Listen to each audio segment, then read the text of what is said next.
नमस्कार विद्यार्थी मित्रांनो, MPSC टाइम्स या MPSC एज्युकेशन यूट्यूब चॅनलमध्ये सर्वांचं स्वागत आहे. आपण कव्हर करत आहोत इयत्ता 6वीचं सामान्य विज्ञानचं पुस्तक नोट स्वरूपात. ज्यांनी अजून आपलं चॅनल सबस्क्राईब केलं नसेल त्यांनी नक्कीच चॅनल सबस्क्राईब करून घ्या. रेड कलरचं सबस्क्राईबचं बटन आहे त्याच्यावरती क्लिक करा आणि समोरच्या बेल बटनावरती क्लिक करायला अजिबात विसरू नका आणि लाईक करायला अजिबात विसरू नका. व्हिडिओ पुढे पाहण्याआधी कृपया लाईक या बटनावरती क्लिक करायला अजिबात विसरू नका. तर आज आपल्याला क्लिअर करायचं आहे कार्य आणि ऊर्जा हे प्रकरण इयत्ता 6वी मधलं. सो व्यवस्थित एक एक पॉईंट्स तुम्हाला सांगतोय, काळजीपूर्वक ऐका तुम्ही आता. तर सुरुवात करूयात आपण. जेव्हा बल लावून एखाद्या वस्तूचे विस्थापन होते तेव्हा कार्य झाले असे म्हणतात. ठीक आहे, जेव्हा बल लावून एखाद्या वस्तूचे विस्थापन होते तेव्हा कार्य झाले असे म्हटले जाते. सारख्याच अंतराचे विस्थापन झाले तरी ज्या कार्यास जास्त बल लागते ते कार्य अधिक असते आणि सारखेच बल लावून जास्त विस्थापन झाले तर ते कार्य सुद्धा अधिकच असते. एकदम सिंपल मध्ये सांगितलंय. सारख्याच अंतराचे विस्थापन झाले तरी ज्या कार्यास जास्त बल लागते ते कार्य अधिक असते आणि सारखेच बल लावून जास्त विस्थापन झाले तर ते कार्यही अधिकच असते. ओके. नंतर सारखेच बल वापरले असताना जास्त विस्थापन झालेले कार्य अधिक असते. म्हणजेच कार्य मोजण्यासाठी बल आणि झालेले विस्थापन या दोन्हींचा विचार करावा लागतो. बघा परत एकदा, सारखेच बल वापरले असताना जास्त विस्थापन झालेले कार्य हे कसे असते? अधिक असते. ठीक आहे, जास्त विस्थापन झालेले कार्य अधिक असते. म्हणजेच कार्य मोजण्यासाठी बल आणि झालेले विस्थापन या दोन्हींचा विचार करावा लागतो. कार्य करण्याच्या क्षमतेलाच ऊर्जा असं म्हणतात. काय म्हणतात? ऊर्जा असं म्हणतात. कार्य करण्याच्या क्षमतेलाच ऊर्जा असं म्हणतात. ठीक आहे. सो बघा, पहिला परत एकदा बघूया. जेव्हा बल लावून एखाद्या वस्तूचे विस्थापन होते तेव्हा कार्य झाले असे म्हणतात. सारख्याच अंतराचे विस्थापन झाले तरी ज्या कार्यास जास्त बल लागते ते कार्य अधिक असते आणि सारखेच बल लावून जास्त विस्थापन झाले तर ते कार्यही अधिकच असते.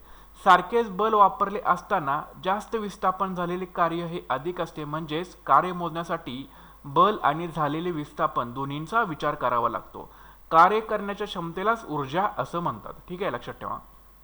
पुढचा पॉइंट आहे, कार्य आणि ऊर्जा यांची एकके ही सारखीच आहेत. SI म्हणजे सिस्टीम इंटरनॅशनल या एकक पद्धतीत कार्य आणि ऊर्जा जूल या एककात मोजतात. ठीक आहे, कार्य आणि ऊर्जा जूल या एककात मोजतात. कुठल्या पद्धतीमध्ये? SI पद्धतीमध्ये. कार्य आणि ऊर्जा यांची एकके सारखीच आहेत. SI एकक पद्धतीत कार्य आणि ऊर्जा जूल या एककात मोजतात. ठीक आहे, लक्षात ठेवा. नंतर ऊर्जेची रूपे कुठली आहेत? यांत्रिक ऊर्जा, उष्णता ऊर्जा, प्रकाश ऊर्जा, ध्वनी ऊर्जा, रासायनिक ऊर्जा आणि विद्युत ऊर्जा ही आहेत ऊर्जेची रूपे. यांत्रिक ऊर्जा, उष्णता ऊर्जा, प्रकाश ऊर्जा, ध्वनी ऊर्जा, रासायनिक ऊर्जा आणि विद्युत ऊर्जा ही काय आहेत? ऊर्जेची रूपे आहेत. यांत्रिक कार्य करण्यासाठी वापरल्या जाणाऱ्या ऊर्जेला यांत्रिक ऊर्जा असं म्हणतात. काय म्हणतात? यांत्रिक ऊर्जा. यांत्रिक कार्य करण्यासाठी वापरल्या जाणाऱ्या ऊर्जेला हे यांत्रिक ऊर्जा असं म्हटलं जातं. ठीक आहे. नंतर बघा, स्थितीज ऊर्जा व गतिज ऊर्जा असे यांत्रिक ऊर्जेचे दोन प्रकार आहेत. ठीक आहे, यांत्रिक ऊर्जेचे दोन प्रकार कुठले? स्थितीज ऊर्जा आणि गतिज ऊर्जा. स्थितीज ऊर्जा ही स्थितीमुळे तर गतिज ऊर्जा ही गतीमुळे प्राप्त होते. एकदम सिंपल मध्ये. स्थितीज ऊर्जा आणि गतिज ऊर्जा ही यांत्रिक ऊर्जेचे दोन प्रकार आहेत. स्थितीज ऊर्जा जी आहे ती स्थितीमुळे प्राप्त होते आणि गतिज ऊर्जा जी आहे ती गतीमुळे प्राप्त होते. पुढचा पॉइंट, वस्तूच्या विशिष्ट स्थितीमुळे किंवा स्थानामुळे पदार्थात किंवा वस्तूत साठवल्या गेलेल्या ऊर्जेला स्थितीज ऊर्जा असं म्हटलं जातं. ठीक आहे, सिंपल बघा. वस्तूच्या विशिष्ट स्थितीमुळे किंवा स्थानामुळे पदार्थात किंवा वस्तूत साठवल्या गेलेल्या ऊर्जेला काय म्हणतात? स्थितीज ऊर्जा असं म्हणतात. आणि गतीमुळे प्राप्त झालेल्या ऊर्जेला काय म्हणतात? गतिज ऊर्जा असं म्हटलं जातं. ठीक आहे, डेफिनेशन लक्षात ठेवा दोन्ही. नंतर सूर्यप्रकाशात उष्णता ऊर्जा असते, ही कॅलरी या एककात मोजली जाते. सूर्यप्रकाशात उष्णता ऊर्जा असते आणि ही कॅलरी या एककात मोजली जाते. नंतरचा पॉइंट आहे, सूर्यप्रकाशाच्या साहाय्याने वनस्पती अन्न तयार करतात. म्हणजे प्रकाश ऊर्जेचे रूपांतरण अन्नातील ऊर्जेत होते. ठीक आहे, सूर्यप्रकाशाच्या साहाय्याने वनस्पती जे आहेत ते अन्न तयार करतात. म्हणजेच प्रकाश ऊर्जेचे रूपांतरण हे अन्नातील ऊर्जेमध्ये होते. खेळण्यातील काही मोटारींची हालचाल नियंत्रित करण्यासाठी ध्वनीचा वापर केला जातो. खेळण्यातील काही मोटारींची हालचाल नियंत्रित करण्यासाठी कशाचा वापर केला जातो? ध्वनीचा वापर हा केला जातो. सगळे पॉईंट्स व्यवस्थित लक्षात ठेवा तुम्ही. नंतर रासायनिक क्रियेमधून मिळणाऱ्या ऊर्जेस काय म्हटलं जातं? रासायनिक ऊर्जा असं म्हटलं जातं. ठीक आहे, रासायनिक क्रियेमधून मिळणाऱ्या ऊर्जेस रासायनिक ऊर्जा असं म्हटलं जातं. पुढचा पॉईंट आहे, धरणाचे पाणी उंचावर असल्यामुळे त्यात कोणती ऊर्जा असते? स्थितीज ऊर्जा असते. लक्षात ठेवा. धरणाचे पाणी उंचावर असल्यामुळे त्यात स्थितीज ऊर्जा असते. ते खाली येत असताना स्थितीज ऊर्जेचे गतिज ऊर्जेमध्ये रूपांतर होते. ते ज्यावेळी खाली येतं त्यावेळी स्थितीज ऊर्जेचे रूपांतर हे गतिज ऊर्जेमध्ये होतं, पण ज्यावेळी पाणी उंचावर असतं त्यावेळी त्याच्यामध्ये असते स्थितीज ऊर्जा असते. त्याच्यावरती प्रश्न ओढला होता, लक्षात ठेवा तुम्ही. नंतर विद्युत ऊर्जेचे रूपांतरण बल्ब किंवा दिवा लावल्यास प्रकाश ऊर्जेत. आता बघा विद्युत ऊर्जा आहे आणि आता याचं रूपांतरण कशामध्ये होतं बघा. विद्युत ऊर्जेचे रूपांतरण बल्ब किंवा दिवा लावल्यास होतं प्रकाश ऊर्जेमध्ये. पंखा जर चालू केला तर विद्युत ऊर्जेचे रूपांतर होणार गतिज ऊर्जेमध्ये. टेप चालू केला तर विद्युत ऊर्जेचे रूपांतर होणार ध्वनी ऊर्जेमध्ये. आणि ओव्हन लावल्यास कशामध्ये होणार, उष्णता ऊर्जेमध्ये रूपांतर होणार या विद्युत ऊर्जेचं रूपांतरण. ठीक आहे. बल्ब किंवा दिवा लावल्यास प्रकाश ऊर्जेमध्ये, पंखा चालू केल्यास गतिज ऊर्जेमध्ये, टेप चालू केल्यास ध्वनी ऊर्जेमध्ये होणार आणि ओव्हन लावल्यास उष्णता ऊर्जेमध्ये याचं रूपांतरण होणार.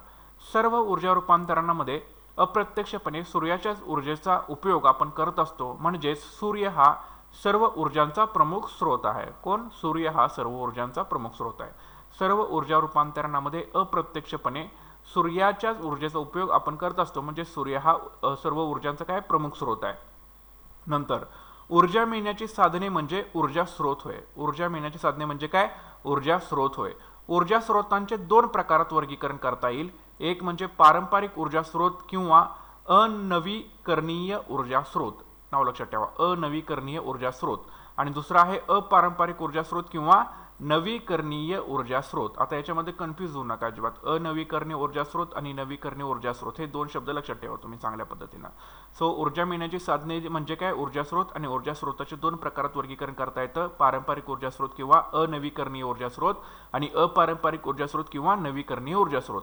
आता पारंपरिक ऊर्जा स्रोत किंवा अनवीकरणीय ऊर्जा स्रोत म्हणजे काय?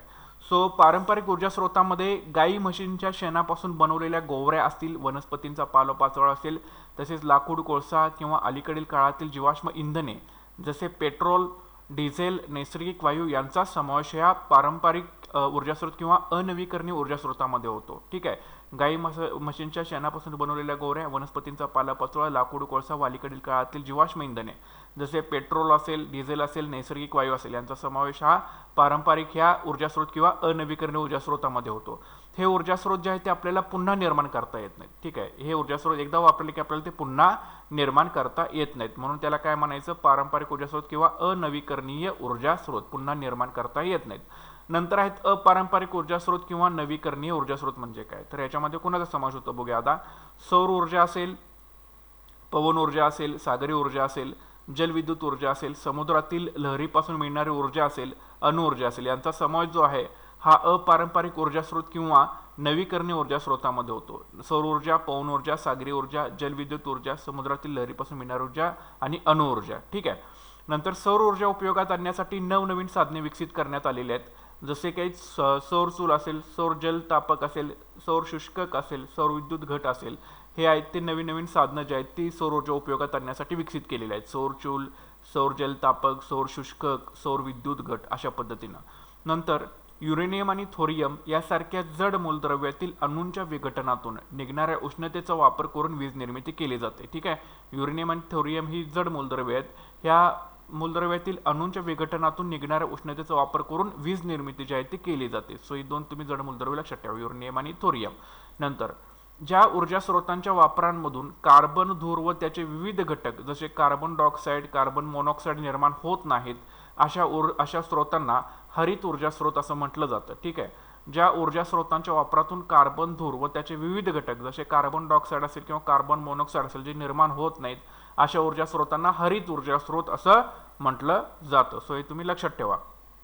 सो अशा पद्धतीचं हे आपलं जे आहे ते प्रकरण आहे. हे अपारंपरिक ऊर्जा स्रोत आपल्याला निर्माण करता येतात परत. ठीक आहे. म्हणजे नवीकरणीय ऊर्जा स्रोत आहेत, पण हे आपल्याला पारंपरिक ऊर्जा स्रोत किंवा अनवीकरणीय आहेत ते परत निर्माण करता येत नाहीत. जसे जैविक इंधन असेल, पेट्रोल, डिझेल, नैसर्गिक वायू. सो हे तुम्ही इथं लक्षात ठेवणं गरजेचं पडतं तुम्हाला. सो अशा पद्धतीचं हे कार्य आणि ऊर्जा नावाचं प्रकरण आहे. सगळे तुम्ही पॉईंट जे आहेत ते व्यवस्थित सारखा व्हिडिओ रिवाईज करून तुम्ही ऐका, म्हणजे तुमची डायरेक्ट जे आहे ते रिव्हिजन या चॅप्टरची होऊन जाते. ओके. जितक्या वेळा रिवाईज करायला व्हिडिओ तेवढ्या वेळेला तुमची चांगल्या पद्धतीने ही रिव्हिजन ही होऊ शकेल. सो ज्यांनी अजून आपलं चॅनल सबस्क्राईब केलं असेल त्यांनी नक्की चॅनल सबस्क्राईब करून घ्या आणि लाईक करायला अजिबात विसरू नका. लाईक बटनावरती तुम्ही क्लिक करा आणि बेल बटनवरती क्लिक करा आणि ऑल नोटिफिकेशन असं ऑप्शन सिलेक्ट करा, तरच तुम्हाला सर्व लेक्चर्सचं नोटिफिकेशन तुम्हाला मिळून जाणार आहे. आय होप तुम्हाला व्हिडिओ आवडला असेल तर नक्कीच लाईक करा, शेअर करा. Thanks for the watching guys and all the best.